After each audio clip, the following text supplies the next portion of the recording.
The cabin lights were dimmed to a warm hush, the kind that made every whisper feel important. Maya Brooks tucked her backpack under the seat and pressed her head against the cool oval of the window. New York was a scatter of stars below, already sliding away. She'd promised her mother she'd be home by tomorrow night.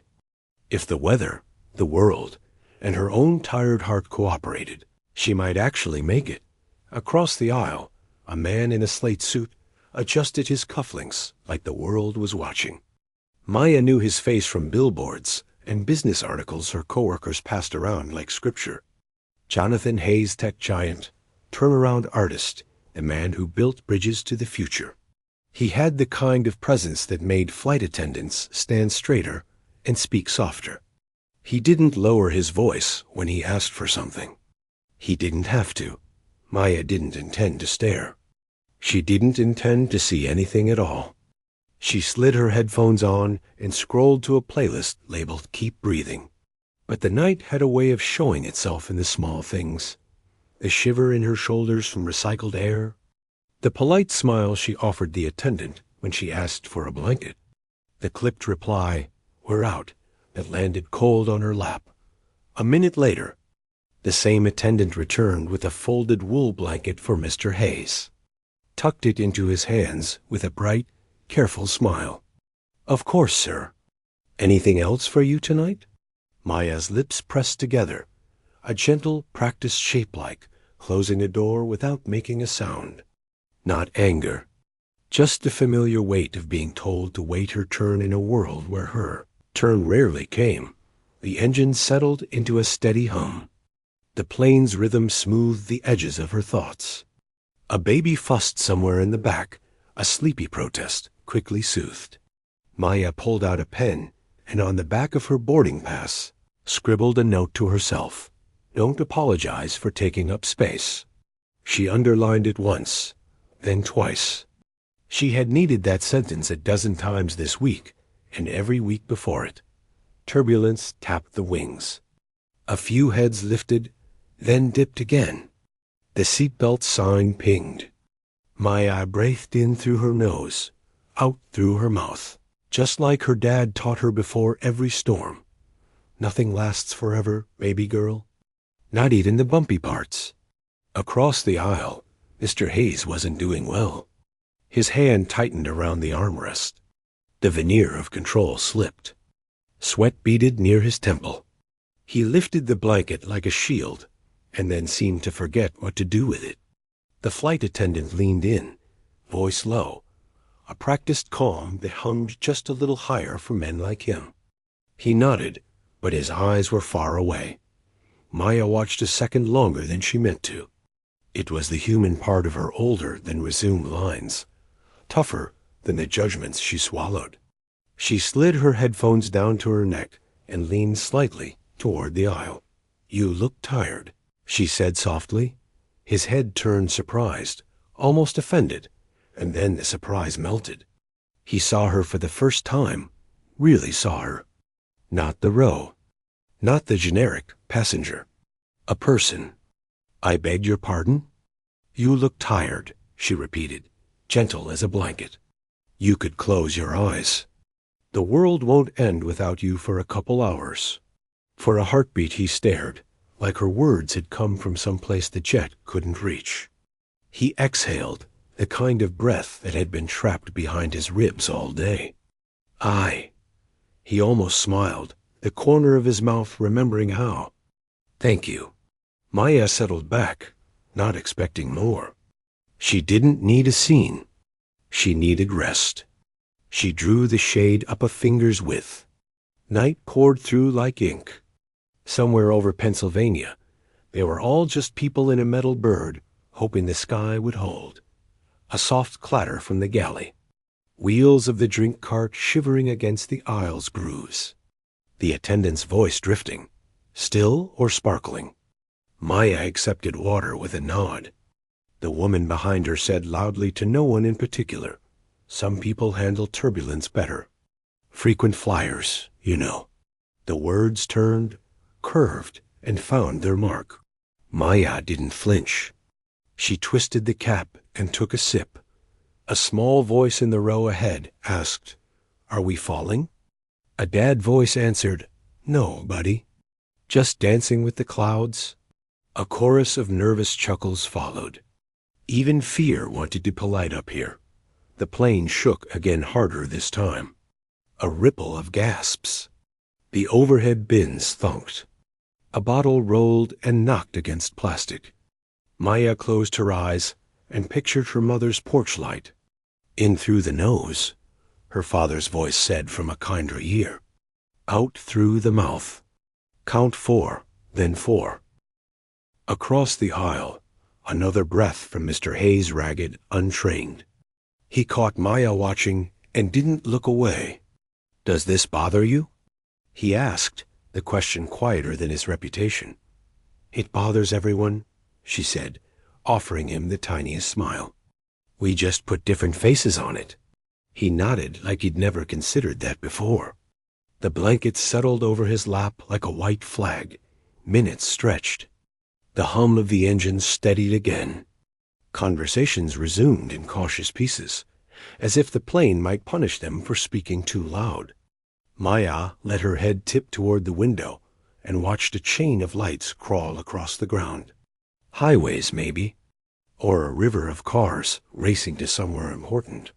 She thought of deadlines, of the meetings where her ideas were echoed back to her in deeper voices, of the careful tone she wore like armor. She thought of the way dignity could feel like a full-time job. The intercom clicked. "Ladies and gentlemen, this is your captain speaking. We're expecting a patch of rough air ahead. Nothing to worry about, but we'll keep the seatbelt sign on for now." A chorus of seatbelt snaps answered. Someone laughed too loud. Someone else whispered a prayer into a sleeve. Maya tightened her belt and tucked her hands into her sweater sleeves, squeezing warmth into her fingers. She tilted her face toward the ceiling and let her eyes close, just for a moment. In the darkness behind her eyelids, her mother's kitchen bloomed. Steam, cinnamon, the radio low. "You're doing fine," her mother said, as she always did. "Just come home." The plane dipped a sudden, stomach gone left, heart in throat dip. Trays rattled. A glass toppled and shattered somewhere unseen. Maya's eyes snapped open. Mr. Hayes pressed his palm flat to the armrest, knuckles white. Then, in an instant, everything that held the night together let go. The lights flickered once, twice. The air shifted. The engine's steady hymn thinned to a strange, strained whisper. The intercom crackled as if trying to clear its throat, then fell completely silent. No voice. No captain. No reassuring words. Only the rush of breath and the wide sound of quiet spreading down the aisle like a wave. The hush broke all at once. Someone cried out. A baby wailed. The drink cart rattled hard against the galley door. For a beat, the plane felt like a closed hand. Then the engines coughed back to life, thin at first, then fuller. The cabin lights blinked and steadied to a dim glow. A dozen people started talking at once, the sound sharp with relief and blame. The intercom snapped on. "Ladies and gentlemen," the captain said, voice clipped but calm, "we experienced an electrical fault. Systems are stable now, but we're diverting to Colorado Springs out of caution. Please remain seated with your seatbelts fastened." A man in business casual muttered, "Unbelievable." The woman behind Maya leaned forward and whispered too loudly, "Well, some of us are used to this." "She looks calm, doesn't she?" "Must be used to turbulence back there." Her tone turned the words into a picture. Coach seats, cheap tickets, people who should be grateful for scraps. Maya kept her eyes on the seat back in front of her. She had 1,000 answers and said none of them. She picked up her water and took a slow sip. Across the aisle, Jonathan Hayes exhaled like he'd been taught how just now. He rubbed a hand over his face and straightened his tie, the old habits closing around him like armor. The flight attendant appeared, body language soft as velvet, and asked if he needed anything. I'm fine, he said, even though his hands shook. Maya turned to the older woman next to her, a grandmother with worried eyes and a knitted scarf. You okay? Maya asked. I don't like when the lights go out, the woman admitted, voice small. Me neither, Maya said. But we're on the ground side of this story in a few hours. Want to borrow a song? She held out one earbud. They listened together to a piano melody that sounded like a door opening to warm air. The woman's shoulders loosened. Thank you, dear. The plane jerked. A bin latch popped and a carry-on slid out, thudding against Maya's shoulder before dropping to the aisle. Pain flashed white and hot. She flinched, sucked a breath through her teeth, then steadied herself. Jonathan saw it happen. He half rose, halted, then sat back as the attendant hustled over. Are you all right, ma'am? The attendant asked, already moving the bag. I'm okay, Maya said, though a dull ache pulsed in her arm. Thank you. Jonathan's mouth opened as if to speak. He closed it again. His phone lit up with a wall of messages. He stared at the screen like it might give him a script. He typed something, erased it without sending, and locked the phone. From 3 rows back, a young man in a branded polo leaned into the aisle. Sir, Mr. Hayes? Do you want me to ask her to switch so you have more space? He didn't look at Maya when he said it. He looked through her, around her, past her, as if the seat were empty and not occupied by a full, breathing person. I'm fine, Evan, Jonathan said, eyes on the headrest. Stay seated. Maya felt the words like grit in her teeth. She breathed them down. The old lesson rang in her father's voice. You don't have to carry what isn't yours.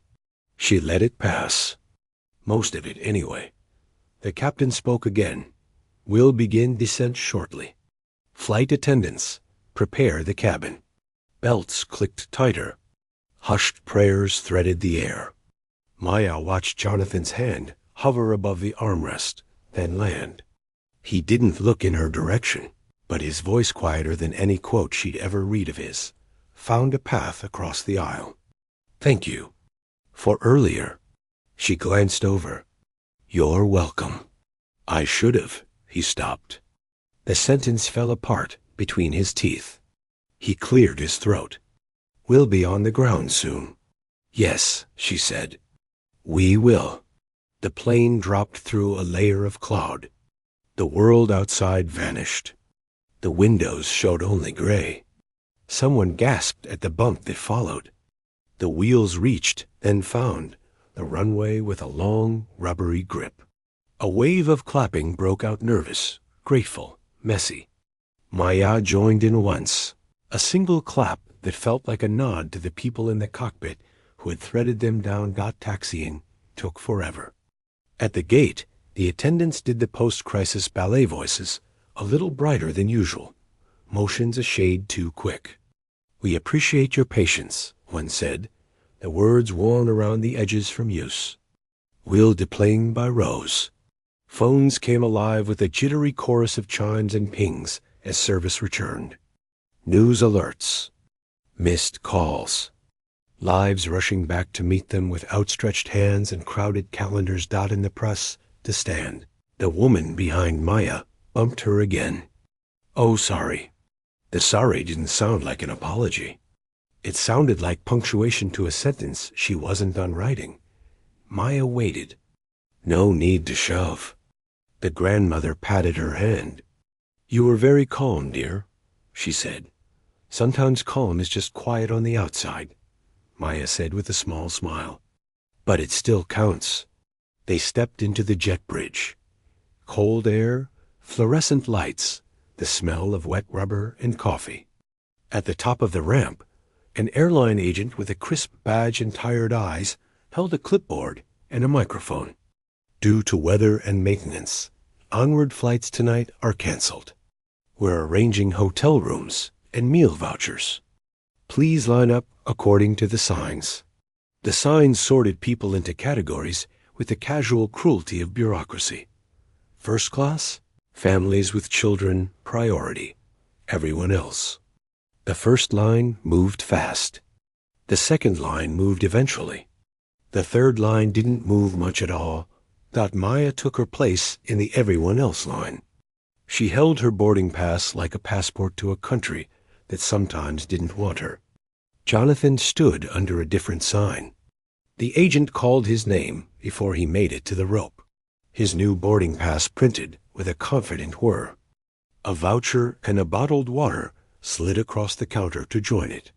When Maya reached the desk, the agent's smile was thinner, her voice flatter. ID? Maya handed it over. Room key, the agent said, sliding a cardboard sleeve her way.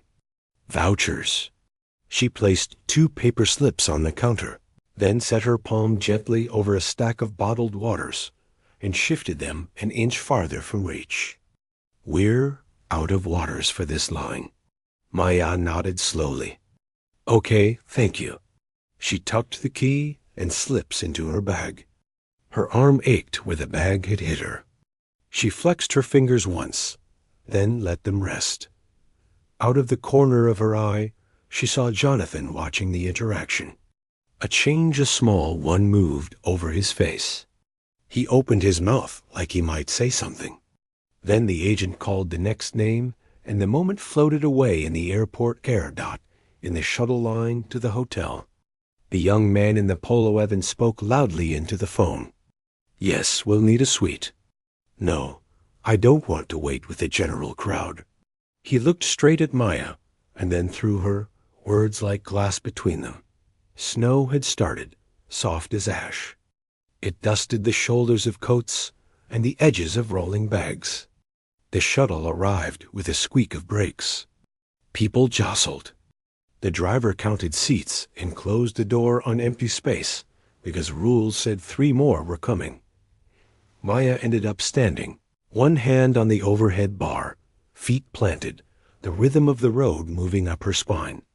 Jonathan sat 2 seats back, staring at his hands like they were new and he was trying to read them. He glanced up once and met her eyes.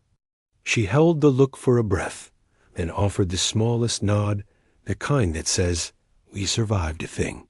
He returned it, barely there, but there. At the hotel, the lobby became a spill of suitcases, tired faces, and clipped voices. The clerk behind the counter toggled between polite and brittle. "Next," she called, and the line lurched forward like a creature with many feet. When Maya reached the front, she asked, "Any bottled water?" The clerk glanced at the display fridge, at the line, at Maya. "These are for priority guests." "Okay," Maya said. It was a word that did a lot of work. "I see you. I see how it is. I will not beg you to be fair." The clerk's gaze slid past her. Next, Maya stepped aside. As she did, Jonathan approached the counter. The clerk brightened like someone had turned up the lights. "Mr. Hayes, we have you in a king suite. Anything else?" His eyes flicked to the fridge, then to Maya's hand pressing against the ache in her arm. He hesitated, to pause a crack in a pattern he'd worn smooth over years. "Yes," he said slowly. "Send up cases of water, and please make sure all stranded passengers have access to the basics. No exceptions." The clerk blinked, recalibrating. "Of course." Maya didn't smile. She didn't scowl. She took her key and turned toward the elevators, her steps even, her breath steady. Dignity is a quiet thing. It doesn't need an audience dot in the elevator's mirrored walls. She saw 3 versions of herself: the woman who wanted to cry, the woman who wanted to rage, and the woman who would keep going. She pressed the button for her floor and chose the 3rd. Down the hall, a door clicked shut Jonathan's. Through the thin drywall of a strange night, 2 people lay awake with the same sentence ringing in different keys. Something has to change. Snow kept falling through the night, slow and deliberate, coating the parked planes in a sheet of white. The small airport hotel buzzed with restless travelers trying to make sense of unexpected stillness. Maya sat on the edge of her bed, one shoe off, one still on. She hadn't turned on the TV. She couldn't stand the noise pretending to be comfort. The lamplight made her reflection faint in the window. Tired eyes, soft jaw. A woman fighting hard to stay gentle. She rubbed her shoulder where the suitcase had hit earlier. It throbbed, but she didn't flinch. She'd known worse pain than a bruise. The kind that didn't leave marks on skin. The kind that left them on dignity. Through the thin hotel wall, she could hear the muffled sound of a man coughing. Deep, harsh, familiar. She didn't need to guess whose room was next to hers. Jonathan Hayes, the man with the expensive watch and the invisible armor. The man who couldn't stand turbulence but had no problem creating storms for others. Her mind went back to her father's voice, steady and warm like the hum of a motor. Keep your dignity, baby girl. The world's loud enough without your anger. She smiled faintly, whispering, I'm trying, Daddy. I really am. In the room beside hers, Jonathan sat hunched in the dark. His phone screen glowed on the table, showing a dozen missed calls from his assistant, his board, the people who couldn't function without him. He didn't answer any of them. He couldn't. He just stared at his reflection in the window. A man who could buy anything but peace. Maya's words from the plane replayed in his head. You look tired. He'd spent years hearing people flatter him, fear him, or need him, but no one had said that. Not like that. Not like they were seeing the truth, not the brand. He hated how it echoed, but he couldn't stop hearing it. He picked up his phone and searched Hayes Technologies' diversity report, something he'd ignored for months. The headlines flashed back at him. Lack of representation at top levels, racial pay gap questions. CEO calls criticism exaggerated. His own face stared back beside the words. He locked the phone quickly, ashamed of the man looking at him through the wall. He heard something, soft singing. It was Maya's voice, low and steady, humming an old tune. He didn't recognize the melody, but it calmed the static in his mind. For the first time in days, maybe weeks, his chest loosened.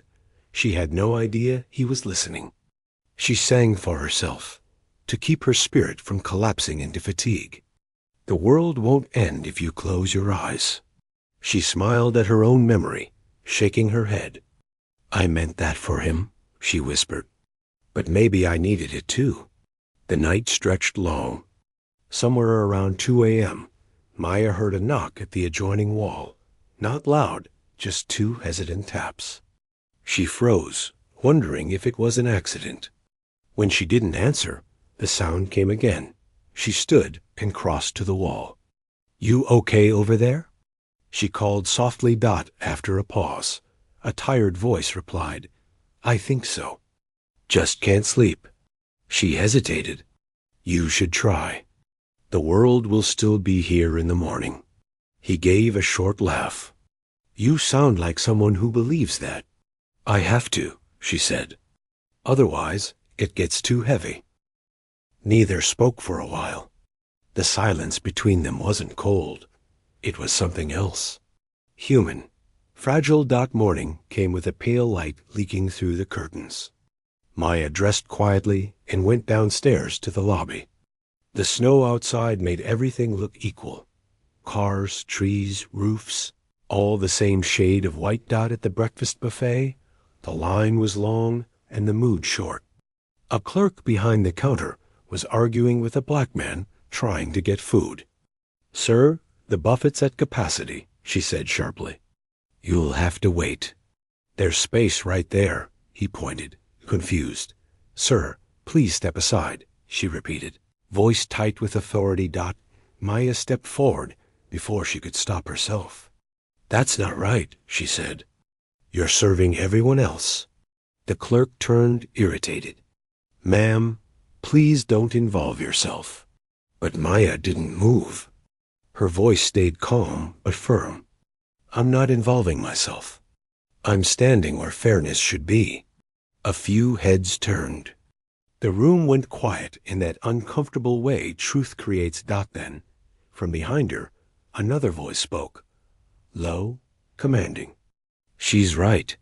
Jonathan Hayes stepped forward, his suit jacket open, no tie, eyes clear for once.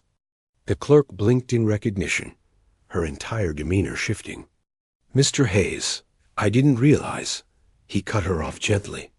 No one here should have to be recognized, to be treated with respect. Serve him?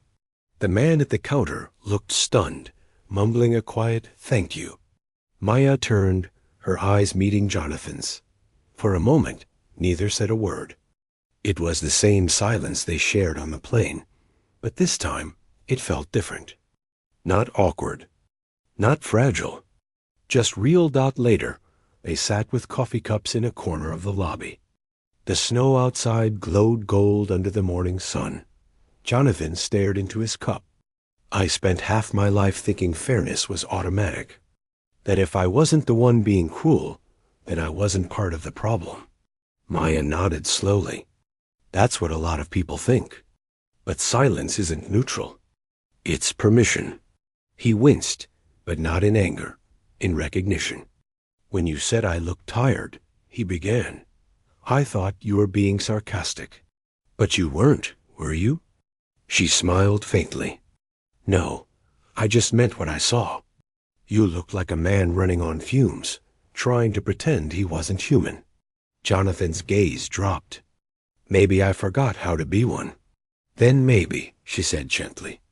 This was your reminder. They sat in quiet understanding.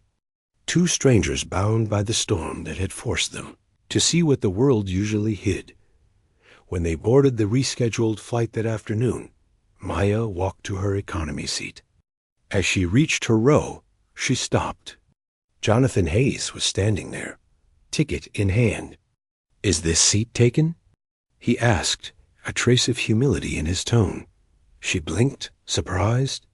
You're supposed to be in first class. He smiled, small and genuine. Maybe it's time I learned what it feels like not to be. The plane's engines roared to life again, but this time the sound felt different, less mechanical, more alive. Maya settled into her window seat, while Jonathan eased into the aisle beside her. Passengers filed past, their chatter soft, the kind of noise that filled space without meaning anything. Jonathan leaned back, his shoulders stiff, like he wasn't used to being this close to people. I don't think I've flown back here since my 20s, he said, half to himself. Maya glanced at him with a faint smirk. Welcome back to humanity, Mr. Hayes. He smiled at that awkward but sincere. You can call me Jonathan. All right, Jonathan, she said, testing the sound of it. How's it feel to be out of your kingdom? He looked out the window, watching the clouds drift like gray silk. Strangely honest, he said. Up there in first class, everyone pretends turbulence doesn't happen. You just drink champagne and act like you're in control. But back here, you feel everything. The bumps, the turns.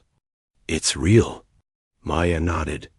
That's the story of life for most of us down here. We don't get to pretend the world's smooth. He chuckled softly. No, I suppose not. Then, more quietly, you said something yesterday that I can't stop thinking about. You said silence isn't neutral, it's permission. She met his gaze, steady and kind. It's true. You might not mean harm, but when you don't speak up, you let harm happen. He swallowed hard, his fingers tracing the rim of his coffee cup. At my company, we've had issues, disparities, lack of inclusion. I always told myself it wasn't my fault, that the system was complicated, that it would fix itself. But the truth is, I just didn't want to see it. It was easier not to. Maya tilted her head. Comfort makes people blind, and the world loves keeping powerful men comfortable. He breathed out slowly, the words landing heavy. I've been that man, he admitted. Blind, busy, self-assured. I thought fairness was something you could outsource. But watching you on that plane, in that hotel, I realized how much courage it takes just to exist in a world that keeps asking you to disappear. She blinked back the sting in her eyes. You don't owe me anything, Jonathan. Just do better. That's how we heal the world, one decision at a time. Before he could reply, the plane trembled. A ripple of unease spread through the cabin-nothing major, just enough to tighten everyone's grip on the armrests. A child whimpered. The captain's voice crackled through the intercom. We're hitting a brief air pocket, folks. Stay seated and buckled. Jonathan's jaw tensed. His fingers gripped the armrest, knuckles pale. Maya noticed, then reached over and laid her hand gently on his. Breathe, she said softly. It's just turbulence. He looked at her hand, small, calm, firm, and something inside him steadied. He exhaled, matching her rhythm. The plane jolted again, harder this time. A few people gasped. Trays rattled. And then suddenly, the hum of the engines faltered. The lights flickered once, twice, then went dark. The cabin plunged into silence, total silence. The kind that strips you down to your heartbeat. Jonathan froze, every muscle locked. But beside him, Maya sat perfectly still, her eyes closed, her lips moving in a whisper, words too quiet to hear, but powerful enough to fill the air. He turned to her, whispering, What are you saying? Just a prayer, she replied without opening her eyes. For peace. For all of us to land softly wherever we're supposed to. Her calmness wrapped around him like a blanket. The man who'd once been feared by thousands now found himself looking to the woman he once ignored, trying to learn how to be brave. Minutes passed, or maybe seconds. The engines caught again, sputtering back to life. Lights flickered. Gasps turned to sobs of relief. The intercom buzzed. Sorry for that, folks. We had a temporary systems reset. Everything's stable again. Applause rippled through the cabin, scattered but heartfelt. But Jonathan didn't clap. He sat still, eyes fixed on Maya. You didn't flinch, he said quietly. She smiled faintly. I've lived through worse storms. Fear stops being loud when you stop letting it own you. He stared at her for a long time, realizing he had never truly known what strength looked like until now. Not in numbers, not in profits, but in grace under pressure. When the plane finally leveled, a hush lingered, soft and heavy. Passengers exchanged shaky smiles. Some wiped tears. Jonathan turned to her again. You know, he said, his voice rough but warm, I think I finally understand what you meant that night. When you told me I looked tired. She tilted her head. And what do you think I meant? He breathed out a laugh. That I wasn't tired from work. I was tired from pretending to be better than everyone else. Maya smiled. Maybe you were just tired from forgetting you're human. The plane sailed through a pocket of clear air, sunlight spilling through the clouds like gold poured from heaven.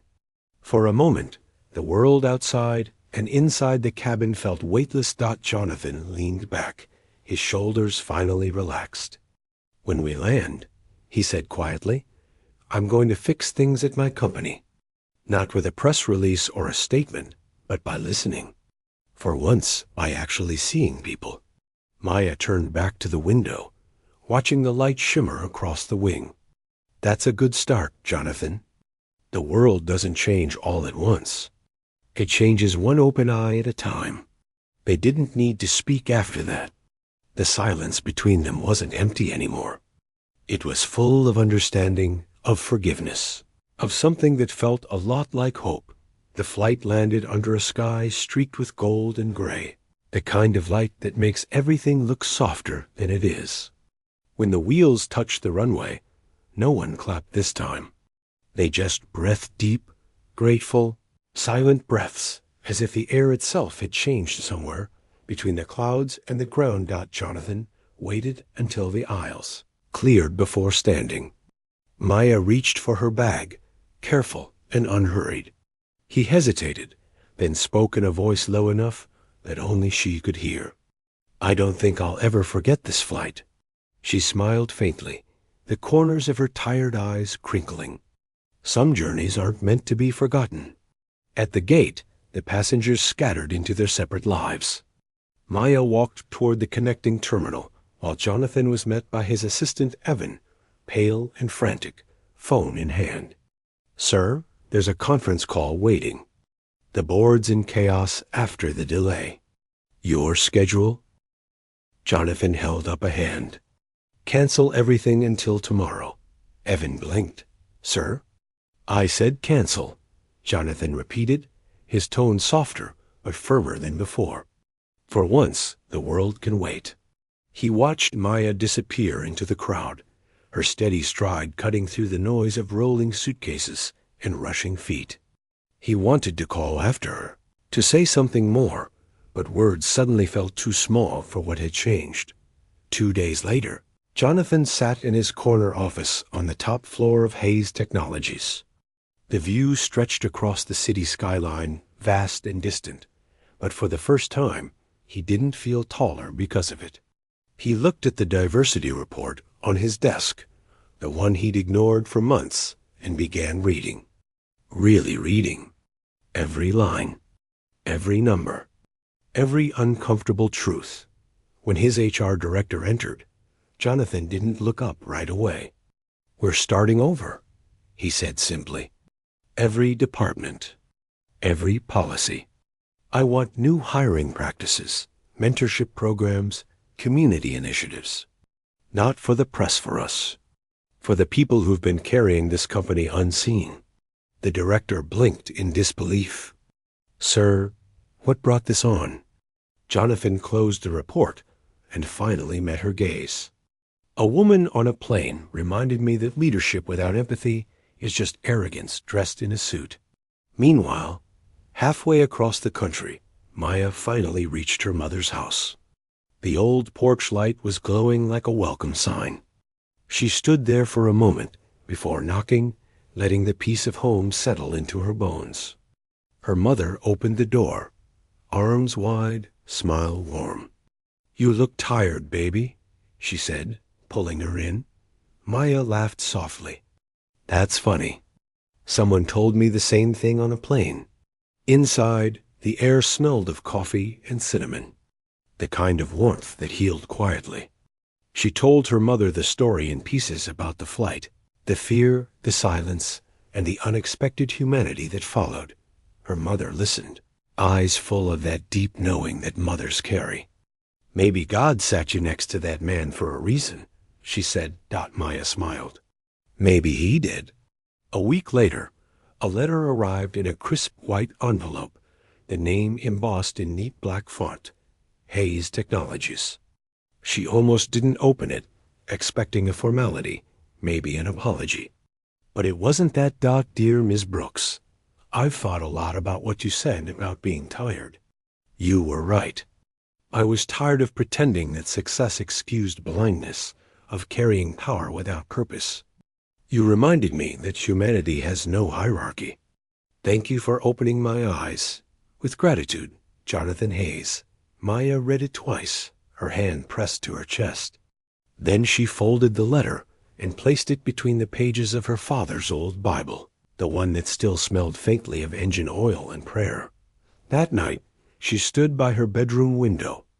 The world outside was quiet, stars hidden behind soft clouds. A plane passed overhead, its lights blinking against the dark. She watched it until it disappeared, her voice a calm whisper in the stillness. Sometimes, the smallest kindness, a simple truth spoken in a storm, can make even the most powerful man listen. "And when hearts finally open," she said, smiling, "the world grows a little less tired." The house settled into silence, warm and steady. And for the first time in a long while, Maya felt something she hadn't on that flight. Not fear, not exhaustion, but peace, the kind that comes from knowing that even in a divided world, One act of grace can start a chain of change.